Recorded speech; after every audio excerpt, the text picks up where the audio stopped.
우리가 디자인 패턴이라고 하는 거를 좀 배워보고 디자인 패턴을 기반으로 해서 뱅킹 시스템을 개발하는 것을 한번 해볼 예정입니다. 우리가 지난 시간까지 UML이라고 하는 걸 통해 가지고 여러 가지 애플리케이션을 만들어 봤는데요. 예를 들어서 여러 동물들의 그러니까 애완동물을 그 시뮬레이션 해보는 것도 해봤고, 자동차 모델별로 시뮬레이션 해보는 걸 또 해봤습니다. 그 과정에서 우리가 그 폴리모피즘이라고 하는 그 객체 지향의 기능을 많이 활용을 했죠. 그래서 여러 다양한 그 유형의 어떤 알고리즘이나 구조를 하나의 인터페이스, 그러니까 하나의 단일 사용 방법으로 우리 그 기본 애플리케이션은 만들어져 있지만 다양한 어떤 변이의 그러한 특성들, 알고리즘들을 확장적으로 다룰 수 있는 구조를 폴리모피즘을 통해서 얻어낼 수 있다는 걸 봤습니다. 자, 그런 것들을 UML로 우리가 시퀀스 다이어그램과 클래스 다이어그램으로 또 그려봤죠. 자, 이러한 여러분들이 이제 여러분들의 선배들, 그러니까 소프트웨어를 개발했던 선배들이 이러한 그 구현을 하는 어떤 디자인 방법들, 그러니까 객체 지향 언어를 가지고 이런 소프트웨어를 잘 디자인할 수 있는 방법들을 이렇게 소프트웨어 디자인 패턴이라고 하는 걸로 이름들을 붙여놨어요. 예를 들어서 여기에 보면은 여러 뭐 abstract 팩토리라든지 빌더라든지 디펜던시 인젝션이라든지 뭐 다양한 이런 것들을 우리가 디자인 패턴이라고 부르는데요. 특히 우리가 지금까지 해봤던 이 패턴은 이 스트래티지 패턴이라고 주로 부르는 패턴으로 좀 요약될 수가 있어요. 그래서 우리가 자동차 시뮬레이션이라든지 그 애완동물 시뮬레이션이라든지 뭐 이런 것들을 해봤던 거는 우리가 스트래티지 패턴이라고 하는 것으로 표현할 수가 있고요. 우리가 이제 그 뱅킹 시스템이나 다양한 이제 객체 지향 기법들을 이제 다뤄볼 텐데 그런 것들이 이렇게 이름을 붙여놨다는 겁니다. 왜 이렇게 이름을 붙여놓으면 어떤 게 좋을까요? 그러니까 이 디자인 패턴이라고 하는 것에 우리 스트래티지 패턴 한번 들어가서 볼까요? 그 보면 이 문서화를 하는 기법인데 이 패턴이라고 하는 것은 자 먼저 설명이 이렇게 있고요. 이 스트래티지 패턴은 무엇을 뜻한다 라고 하는 설명이 이렇게 있죠. 여기 설명을 조금 읽어보면 프로그래밍을 할 때에 우리가 어떤 그 행위적인 것들이 여러 가지 알고리즘을 실행 중에 선택해야 되는 경우가 있고 뭐 이런 이야기를 해요. 그래서 이런 것들이 이후에 확장성을 가지고 확장될 수 있어야 된다라고 하는 이야기를 여기서 하고 있고요. 간단한 소개를 하고 있고 그 다음에 구조에 대한 소개를 하고 있네요. UML 클래스와 시퀀스 다이어그램을 이렇게 설명을 하고 있어요. 그래서 우리가 이 오퍼레이션이 벌어질 때 어떤 스트래티지, 뭔가 이 스트래티지라고 하는 표현은 이제 전략이라고 하는 뜻이죠. 전략. 이 전략에 여기 보면 알고리즘 해가지고 우리가 주된 행위를 하는 뭔가 알고리즘이 있는데 그 알고리즘이 이렇게 다양하게 여러 종류로 이렇게 폴리모피즘, 변이가 벌어질 수 있다. 그런데 이 애플리케이션 입장에서는 그러니까 여기 컨텍스트라고 표현한 이 애플리케이션 입장에서 이 어떤 스트래티지를 선택하냐에 따라서 다른 결과를 얻어낼 수가 있다. 예를 들면은 이 스트래티지라고 하는 게 우리가 그 자동차 시뮬레이션에서는 카라고 대변이 되었죠. 카라고 대변이 되었다라고 하면 카 혹은 비클이라고 대변이 되었다라고 하면은 이 알고리즘 부분에 어떤 그 엑셀을 가했을 때의 어떤 증가 속도라든지 어떤 브레이크를 밟았을 때의 어떤 감속의 속도라든지 그런 것들이 이 알고리즘 부분의 메서드로 들어가게 되겠죠. 이제 그 부분들을 우리는 다형성을 통해서 그러니까 오버라이딩을 통해 가지고 여러 개 종류의 뭐 이렇게 여러 자동차를 만들어 봤었죠. 우리가 뭐 트럭도 만들 수 있고 승용차도 만들 수 있고 각자의 특성을 부여를 할 수가 있다는 거죠. 네. 그렇지만 이 애플리케이션 입장에서는 각 특성에 맞는 오퍼레이션을 직접 호출하는 것이 아니라 이 중간에 있는 이 스트레치라고 하는 인터페이스를 통해서 일관된 방식으로 다룰 수 있게 된다는 겁니다. 이 각자를. 자, 이런 패턴을 우리가 폴리모피즘이라고 그냥 단순히 설명할 수도 있지만 이러한 구조에 적용하는 그러한 그 소프트웨어의 설계의 어떤 하나의 그 어떤 그 유형 그것을 우리가 패턴, 디자인 패턴이라고 부릅니다. 예.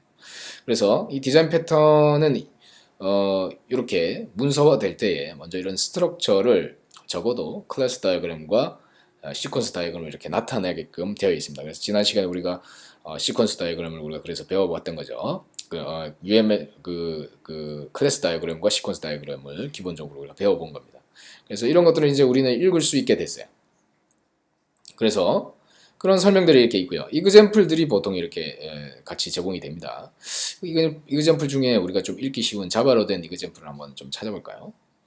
여기 보면 그 인터페이스는 우리가 배워보진 않았는데 인터페이스라고 하는 거는 앱스트랙트 클래스인데 메서드가 아예 그 구현체가 아예 없는 그 앱스트랙트 클래스라고 보면 돼요. 얘는 이러한 우리가 사용할 메서드에 대한 선언부만 존재하는 클래스라고 보시면 돼요. 자, 그래서 여기 보면은 브레이크 비헤이버라고 되어 있는데 브레이크를 밟는 행위라고 하는 인터페이스로 되어 있고 여기에는 여러 종류의 브레이크를 갖고 있네요. ABS가 딸린 브레이크가 있고 ABS가 없는 그냥 브레이크가 있다. 이게 둘 다가 이 브레이크를 밟았을 때 이러한 행위들을 자기만의 행위들을 할 수 있는데 그것들을 사용하는 이 카의 입장에서 브레이크를 사용하는 카의 입장에서는 apply 브레이크를 했을 때 내가 갖고 있는 그 브레이크가 ABS가 장착된 경우가 안 된 경우에 따라서 알아서 그 해당 스트래티지가 정해진다. 그러니까 우리가 자동차 시뮬레이션 프로그램을 만들었을 때와 같은 그러한 예제죠.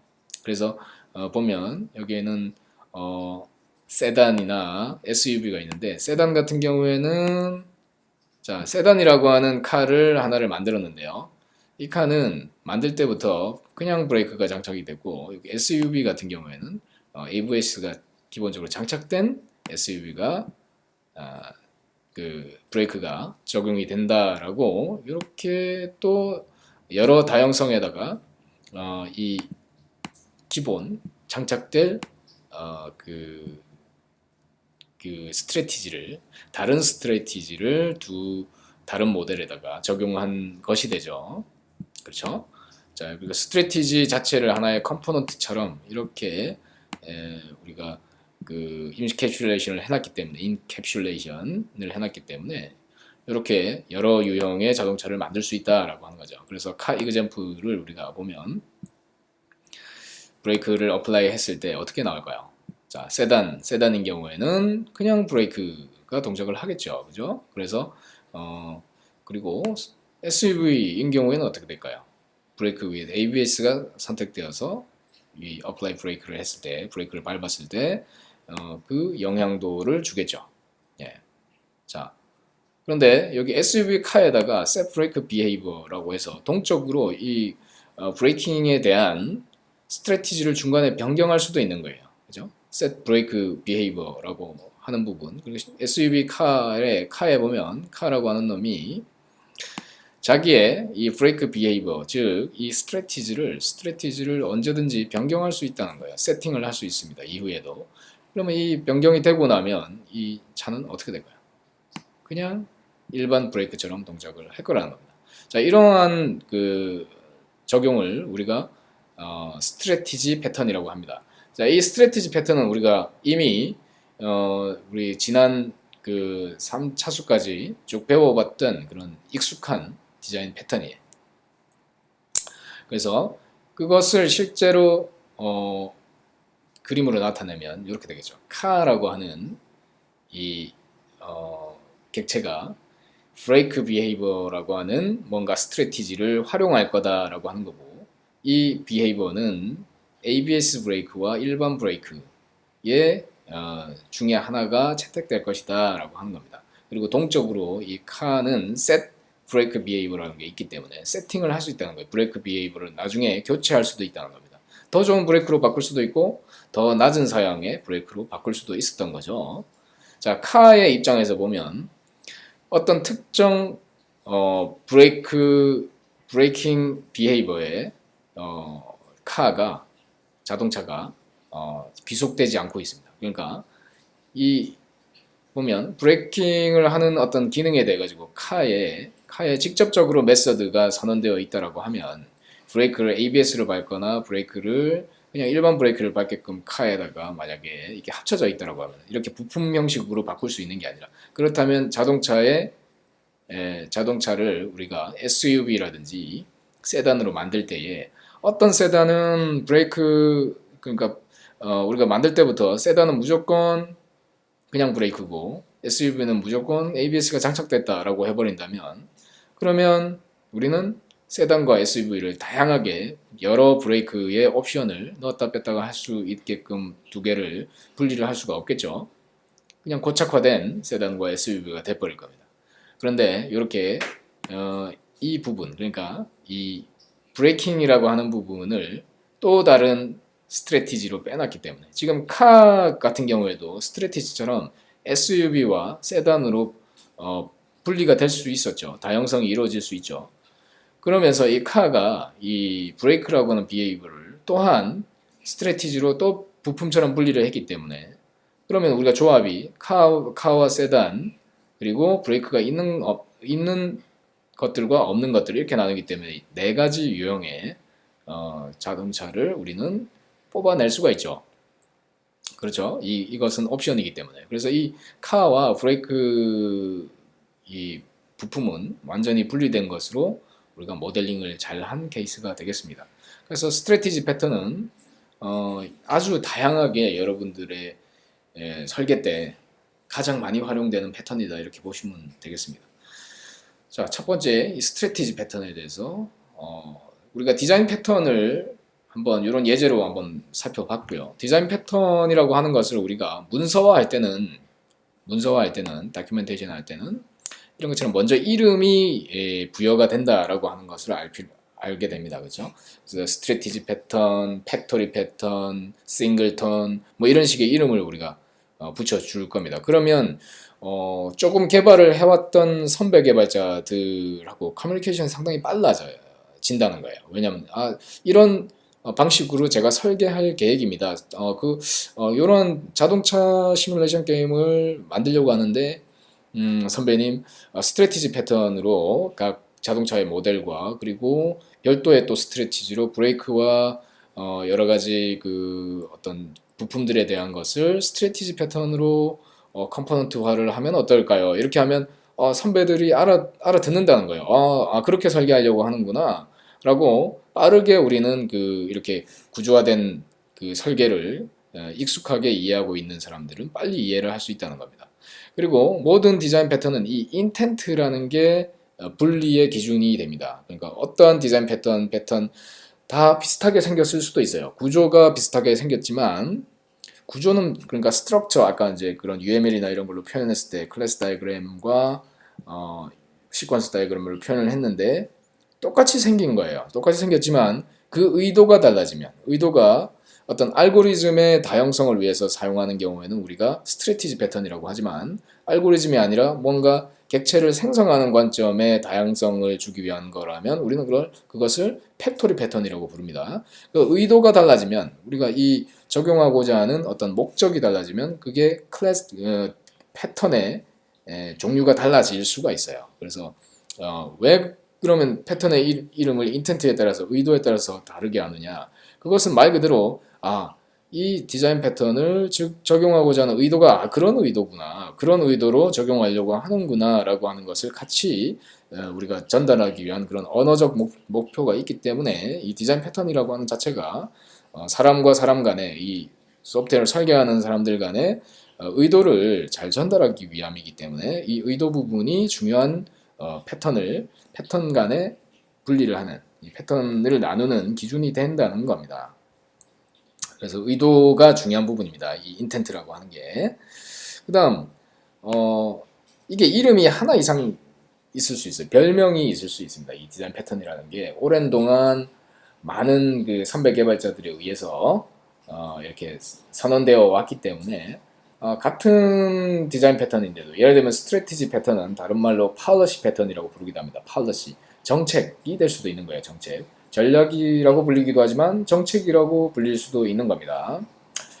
그리고 인텐트와 비슷한데 모티베이션이 있을 수 있어요. 어떤 이유로 하게 된다. 모티베이션, 동기 요인 혹은 폴스, 어떤 상황에 놓였을 때 이것을 적용하면 좋다. 그러니까 어떤 상황이 있다라고 하는 것을 또 표현할 수 있다는 거죠. 이 디자인 패턴을 적용한다는 이야기는.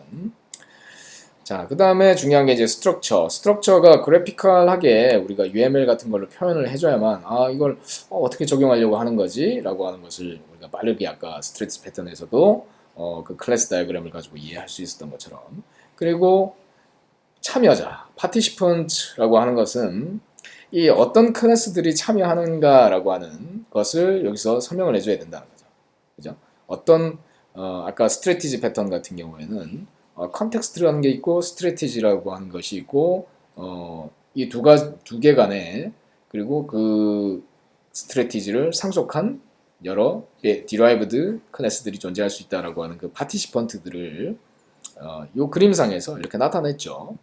그리고 콜라보레이션, 그 각 클래스들 간에 어떤 식으로 상호 작용하는지에 대한 것을 우리가 시퀀스 다이어그램으로 또 나타낼 수 있죠. 그래서 이 그림을 클래스 다이어그램과 인터랙션 다이어그램 혹은 시퀀스 다이어그램을 잘 나타내면 이 세 가지를 잘 표현할 수 있다라고 하는 겁니다.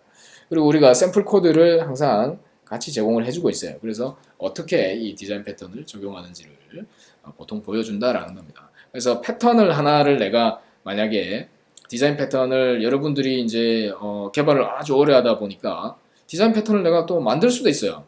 그러니까 지금 전 세계적으로 디자인 패턴은 뭐 수백 개 정도의 어떤 이런 그 학회에서 디자인 패턴들을 이런 그 여러분들의 구루들, 선배 개발자들, 이 도사들께서 이렇게 등록을 해놨어요. 그래서 거의 새로운 패턴은 안 나온다고 보시면 돼요. 여러분들이 새로 만드실 일은 거의 없다. 그렇지만 여러분들이 기존에 선배들이 만들어 놓은 디자인 패턴들을 학습할 때는 이게 이러한 식으로 다큐멘테이션이 되어 있구나 라고 해서 빨리 읽으실 수가 있게 되는 거예요. 그렇다면 이 디자인 패턴들이 어떠한 유형들이 카테고리가 있는 건지를 한번 보겠습니다. 클래시피케이션에. 자, 지금 제가 설명하고 있는 건 위키피디아에 가서 소프트웨어 디자인 패턴 이 페이지를 들어가면 나오는 페이지입니다. 자, 클래시피케이션을 한번 볼게요. 어떤 분류들이 있는지. 먼저 creational patterns라고 하는 건데 이것은 객체를 생성하는 관점에서의 패턴입니다. 우리가 그 객체들을 생성하고 초기화시키고 하는 그 과정이 매우 복잡하고 어려울 수 있어요.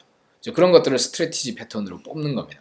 자, 그렇게 해놓게 되면 객체를 우리가 그 하나를 어떤 경우에는 하나만 계속 유지되어야 되는 경우도 있고요.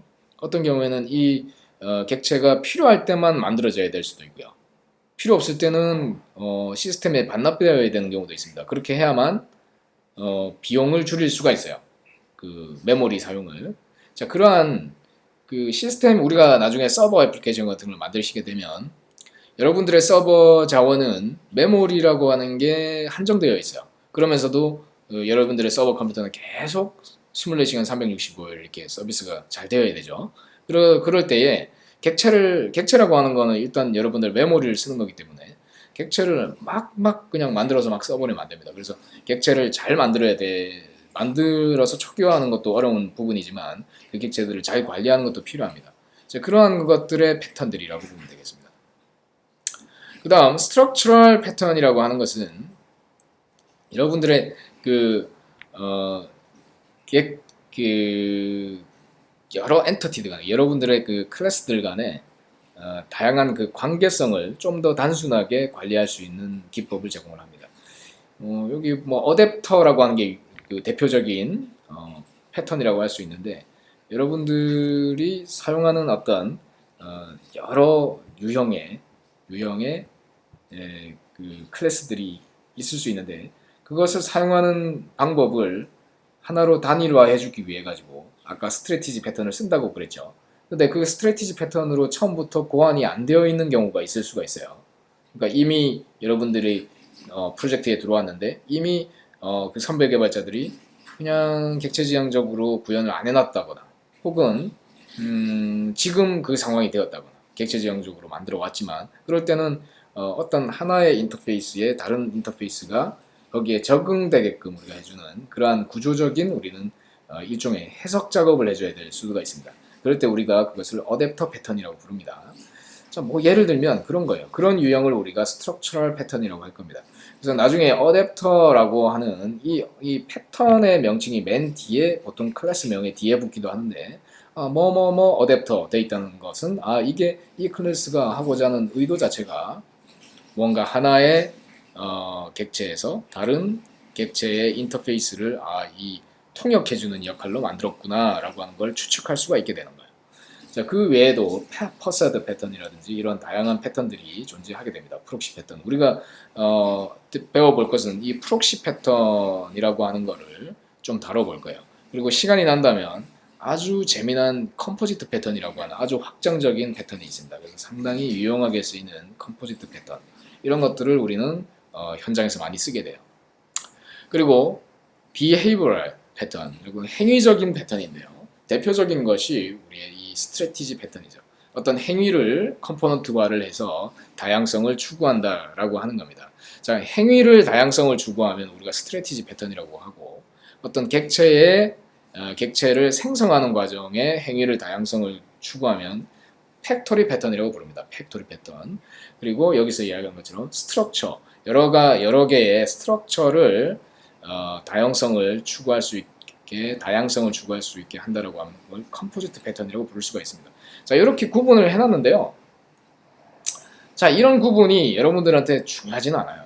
어떤 여러분들이 닥치는 그런 문제, 현장에서 곧바로 나는 어떤 패턴을 쓰면 좋겠어라고 하는 것은 하루아침에 나오는 게 아닙니다. 그거는 여러분들이 이런 패턴들을 사실 많이 프로그램을 짜보고 실제 상황에서 적용을 해보다 보니까 이걸 뭐라고 부르는구나 이렇게 되는 순서가 사실은 맞아요.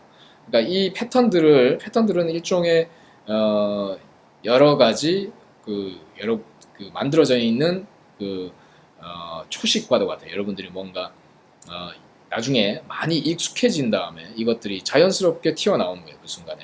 그렇기 때문에 지금 이 하나하나의 디자인 패턴들을 내가 다 알아야 되겠다라고 생각하기보다는 저러한 식으로 디자인 패턴이라는 개념이 있구나. 그리고 저런 디자인 패턴들을 여러 개를 조합해서 우리 애플리케이션을 적용할 때 기존의 선배들이 어떤 문제를 해결한 그것들을 이렇게 어떤 그런 전략들을 쓸 수 있구나 이렇게 생각하면 됩니다. 자, 여러분들이 이런 생각이 들겠죠. 이 디자인 패턴이라고 하는 게 그렇다면 기존의 라이브러리나 뭐 이런 것들하고 뭐가 다릅니까? 프레임워크나 이런 거하고 뭐가 다른가요? 라이브러리는 여러분들의 소스 코드 있잖아요. 소스 코드를 어떤 기능을 재사용할 수 있게 하는 거고요. 이 디자인 패턴이라고 하는 거는 기능이 아니라 여러분들의 닥치는 어떤 소프트웨어를 설계해야 되는 문제에 대한 도서관이라고 생각하시면 돼요. 이거는 그냥 구현체를 내가 불러다 쓰는 게 아니고 구현되어 있는 것을 하는 게 아니라 소프트웨어를 설계하는 방법 자체를 내가 빌려오는 겁니다. 그러니까 기존의 선배들의 생각과 그 구현 방법을 빌려오는 겁니다. 그렇게 이해를 하시면 될 것 같아요. 자, 지금까지 디자인 패턴에 대해서 한번 알아봤습니다.